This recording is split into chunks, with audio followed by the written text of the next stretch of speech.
Welcome to the Keiser Report. I'm Max Keiser. You know, the ancient Greek storyteller Aesop said, "The unhappy derive comfort from the misfortune of others." Golly gee, Stacy. Well, Max, we see that in the world today, this sickness in the minds of the certain propagandists who are geopolitical propagandists. And I turn to this headline from the Spectator magazine. I'll read the original headline, and then they've changed the headline, perhaps fearing a libel that is so prevalent here in the UK. And that is Russia Today, Anatomy of a Propaganda Machine. That was the original. Here is the new version. The difference between real journalism and Russia Today. It looks like a news channel, it talks like a news channel, but it says whatever Putin wants. This is from John O'Sullivan, and he credits himself at the bottom of the article, Max, as saying he's the director of the Danube Institute and a fellow of the National Review Institute. But according to the earlier version, he was actually credited with title executive editor of Radio Free Europe, which is financed by the U.S. State Department. So he's a propagandist for the U.S. State Department. He's writing a story about propaganda. By the way, there was recently a law change in America that made propaganda broadcast inside America legal. It used to be illegal, now it's legal. That's true. But the thing I really want to focus on is something that I've noticed here in the UK, is he mentions, why didn't Max talk about the ruble? And Andrew Neil tweeted, why isn't Max talking about the ruble? And it reminded me of how like the likes of Madeleine Albright and those sorts talked about when sanctions were applied in Iraq and 500,000 children died. These Death Eater people who were like mocking, like, haha, our sanctions are working. 500,000 children are dead in Iraq.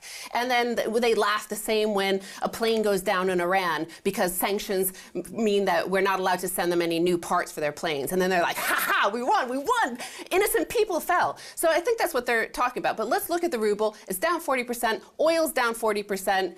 Let's look at what the other energy-rich nations, what their currencies are doing. Nigerian naira is down 18%. The Norwegian krona is down 17%. So the ruble is obviously falling more than they have because of the sanctions. But is this a good thing or is it a bad thing? Why are they celebrating? It's going to hurt people with inflation, obviously. But I want to point out those who are cheering and mocking that sort of thing. According to the fact is that as of 2013, Russians spent 60% of their pre-tax income shopping, the highest percentage in Europe. This is possible because many Russians pay no rent or house payments, owning their own home after privatization of state-owned Soviet housing.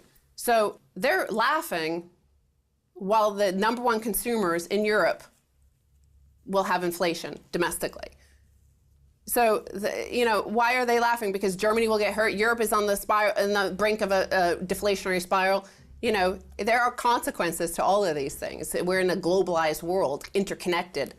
Yeah, well, the collapse in the euro and the ruble as it relates to oil is a non-event because, as you point out, oil's down about the same amount of money. Since oil's priced in dollars, it works out to a wash. Basically, it's meaningless. Furthermore, the collapse in the ruble is not really what folks should be focused on, given the current geopolitical situation, which is focused on Ukraine. Let's look at the collapse of the Ukraine currency. The Ukraine currency is down. It's down more than any other currency in the world. And the whole point of the ruble being down and there being tension between Russia and the rest of the world is over Ukraine. And I think since the IMF is now teed up to have to bail out the Ukraine, all these people that are laughing, like Andrew Neil or somebody like that, their EU is going to force them to pony up some cash to go bail out the Ukraine. So the joke's on them. All the ones who are laughing about this are ones who get to bail out the Ukraine. Meanwhile, that's going to fail. And who's going to be left to pick up the pieces for, 1 shekel on the dollar?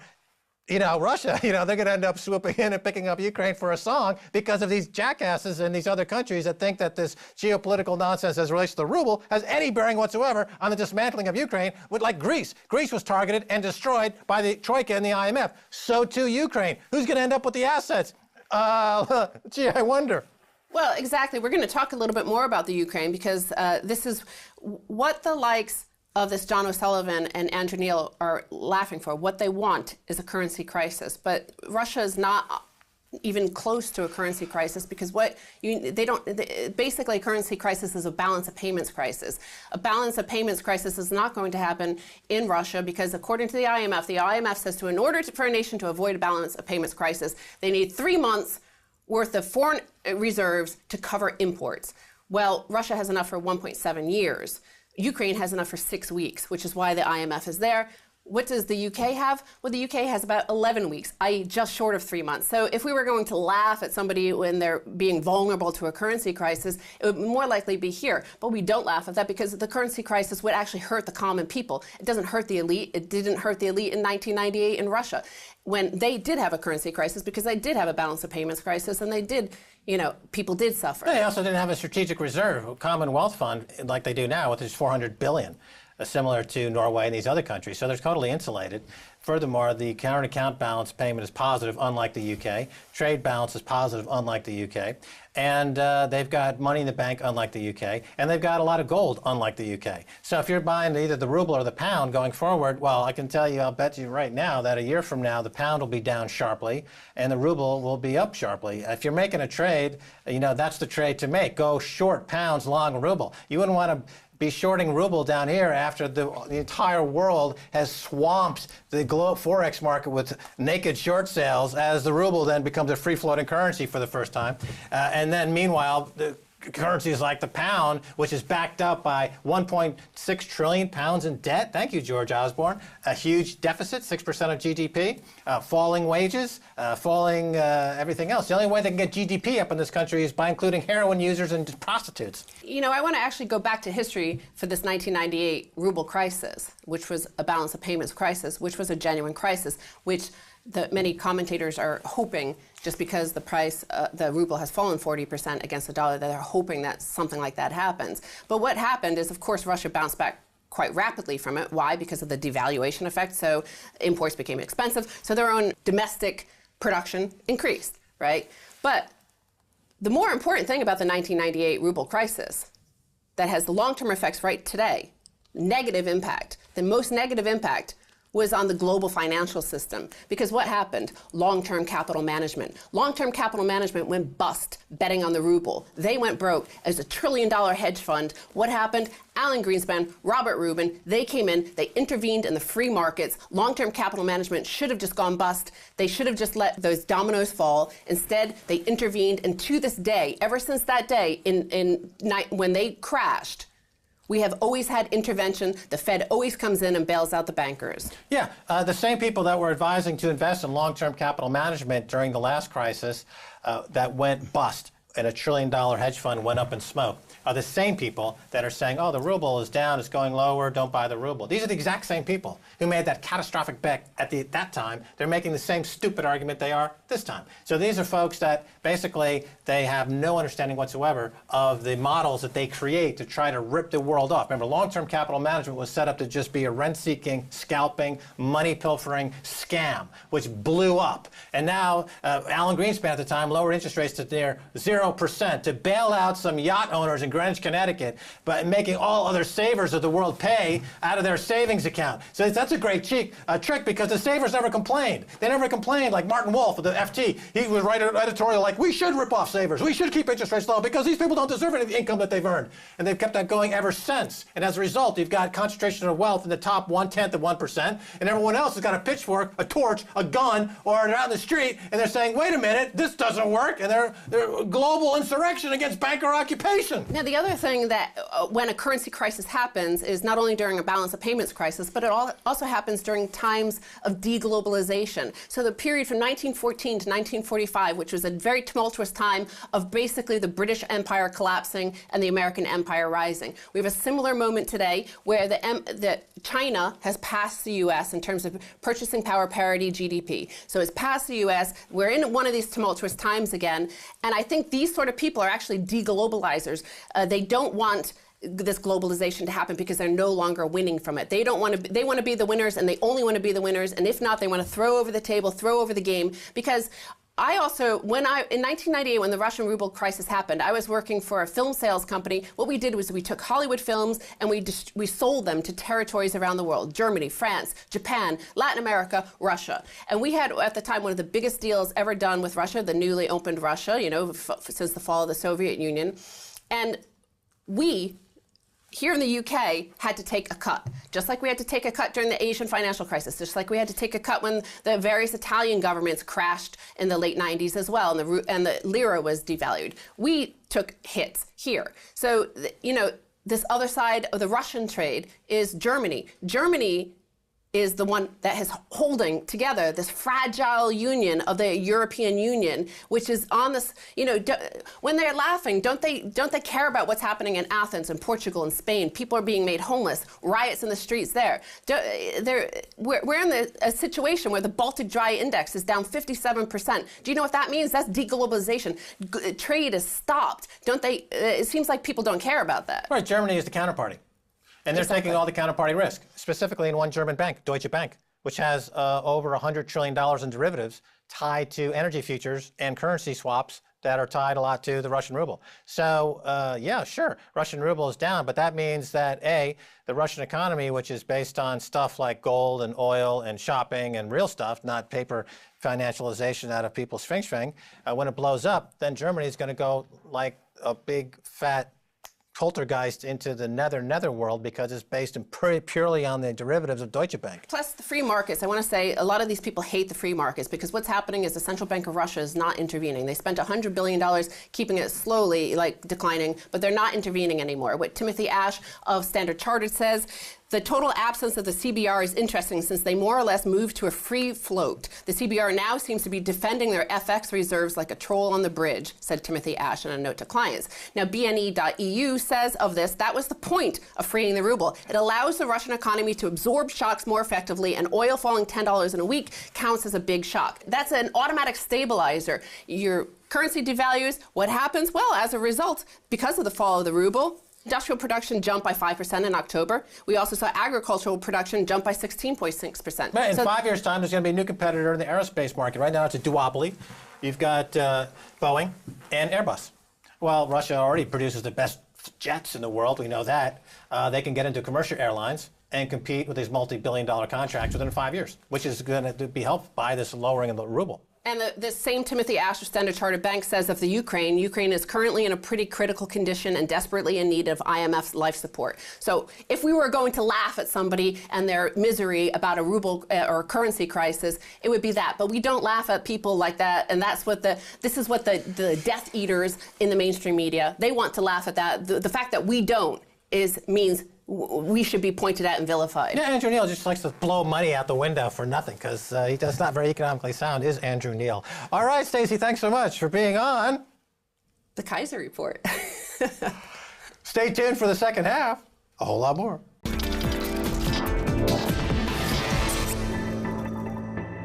Welcome back to the Keiser Report. I'm Max Keiser. Time now to turn to Itzy, a fetish porn producer and feminist. Itzy, welcome to the Keiser Report. Hello, Max. Hi. Okay, now there's been some big changes in some of the laws here in the UK that specifically address your industry and what you're doing. Let's first talk about pornography for a second.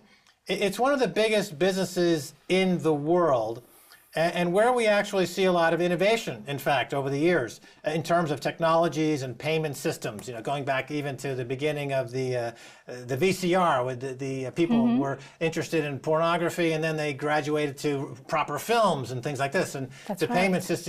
payment systems on the internet, people of course pay for porn, and they innovated. They're using technologies then are used by other industries. So tell us about this. What's going on later? This latest bizarre ban that the UK government has placed on your industry.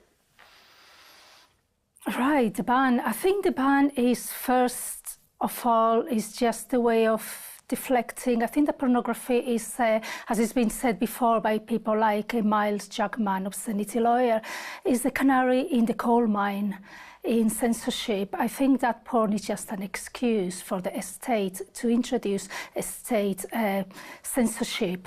They're using the porn industry, or specifically online porn, and they think of the children, the availability of porn, that children can access porn very easily, as an excuse to introduce very draconian censorship. But I don't think that the state is interested. I don't think that the goal end is porn in itself, as censorship. I think what they are scared of is the future WikiLeaks, future Chelsea Mannings, future Edward Snowden. Right. So let's. So in other words, it's a bit of a Trojan horse. The government is coming down in a highly restrictive way because they are trying to introduce all kinds of censorship. Because, as you point out, politically they're very nervous about things like WikiLeaks and Edward Snowden, and they're trying to attempt to completely dominate every single nook and cranny of the internet. And one way to get the public behind this is to come out and say, oh, we're going to go after porn, because the public, the Daily Mail reader in this country would think, well, gee, that sounds reasonable. So am I hearing that correctly? It's kind of a Trojan horse in this respect. Yeah, I think so. You know, it's much easier to get support from the public and votes to say we're doing this to protect children and vulnerable women than saying we are doing this because you plebeians cannot be trusted with freedom of information and with all the freedom and ready availability, not of porn, but of information, and knowledge on the internet is our fingertips. I think that is the real issue. Now, I don't know if you saw this or not, Itzi, but recently the UK government decided that they wanted to increase their GDP, their gross domestic product figure, by including basically prostitution, which is not, I'm not saying is porn, but they're including prostitution and they're including drug use, heroin use. And they figured that if they were to make these inclusive in the Chancellor's annual budget review, both prostitution and drug users and black market drug use, that it would increase the GDP of the United Kingdom. And the reason they want to do that is to make the debt look smaller.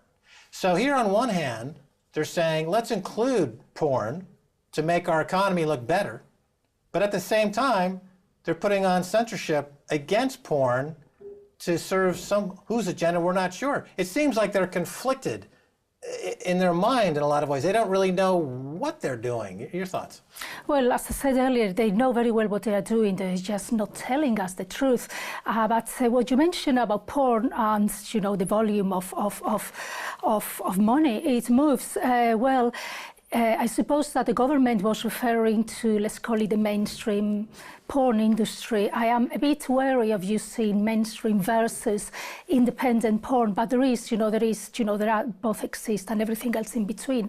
There is a mainstream porn that, let's call it the Primark of porn, and there is a more niche indie boutique kind of pornography, which is the material or the content that for example, I film for my studio. There are lots of small independent studios like mine, which call them like the independent shops in the high street versus the big media conglomerates that own the very big porn studios that peddle all the more mainstream porn. What is this trend? It seems like in this country, that book came out recently, 50 Shades of Grey. Mm-hmm. So it's a woman exploring her sexuality, and she's doing things in a way that I think a lot of people found, was outside of the mainstream way of thinking. And it seems there's a trend now for, I guess you could say, pornography for women, or women are becoming more attuned to this industry, and they're coming into this industry, and they're watching porn because, as it was described to me, it's kind of like a Martha Stewart meets the porn industry. In other words, the problem with porn in a lot of cases was that the drapes didn't match the bed cover. Women, who are style conscious, it was just too unstylish. But in other words, if you bring in a boutique approach, you bring in a high-end approach, it's actually attracting this huge market called women, and women now are into this industry in a way that we haven't seen before. Are you noticing that trend? Yes, many of these independent studios, what is an independent studio or an independent pornographer like me is somebody who's got her own resources, not as big as the big industries, but enough resources, camera studios, people to contract or to work on a content exchange basis. So there is a huge independent market that runs like this, and much of it is run, produced and performed by women. I am one of them. I film the kind of porn I enjoy, which is a very niche part of femdom, female dominance fetish. I film what I like, what appeals to me, and many women I know are doing exactly the same, especially many women who are into femdom. So yeah, it is from a woman's point of view, or at least from a woman's perspective, or sensibility, call it what you wish. And most of these women, or most of us, the majority of us, are said independent, who own our own resources and networks. We collaborate with each other a lot. And, we have built our own, again, independent little cottage industry. We are self-employed, we pay tax. So what else does the government want, especially at a time of recession? We have been very resilient since 2008. Everybody's been struggling, but carrying on. The only reason studios have been closing down independent studios right, left, and center is because of AdVod. Yes, explain exactly what that is. It's called, what is it called again? It's the Authority of Television on Demand. ATVOD, A-T-V-O-D. And so this is, they've taken this under their purview. They're specifically looking at this area of the market. Well, they're supposed to be regulating online video. That means not adult online video, but all production, all online video websites on the internet. Doesn't matter the subject. It can be gardening, it can be porn, and again, everything in between. Because a lot of times I see Monty Don, the way he fondles the begonias on his show, to me, I think that should be regulated by somebody, because it looks like an unnatural act.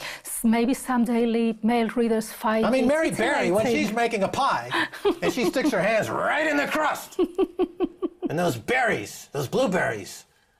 But that's a fetish. If somebody has a blueberry fetish, Mary Berry is a pornographer. I'm sure that Nigella Lawson probably has a lot to answer for that I think so. fetish.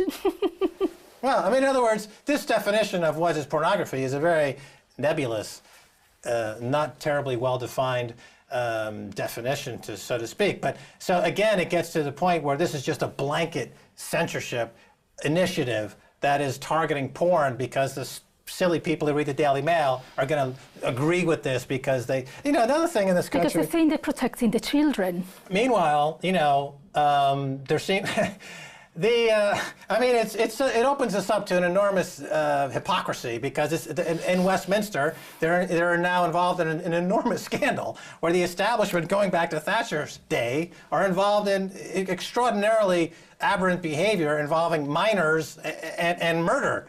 And yet they don't seem focused on that in one scintilla of a moment. They're focused on hardworking folks in the alternative media business like yourself. How do you explain that dichotomy? As a hypocrisy, obviously, just a smoke screen to deflect from the real issues like that this big scandal of child abuse rings at the highest echelons of government. Yeah, it's a way of deflecting responsibility, seen as those evil people making porn, not us. As Susan Moore said last week in a very good article, if they wanted to protect children, they would. Yeah, exactly. If they wanted to protect children, they would stop raping them. Yes. That would be a good way to protect kids. Like, hey, Westminster, you want to protect kids? Stop raping them. Stop murdering them. But it's so much easier to blame the small person, the people who are far more vulnerable, like small industries like us. Right. We are very easy to prosecute. Yeah, exactly. So once again, it's the small business. I mean, the small to medium enterprise, the SME, of which you would be part of this small to medium enterprise. Especially the S&M part, yeah. That's right. So I mean, you're struggling to create jobs, to create real GDP growth that the government says they need to make their debt look smaller.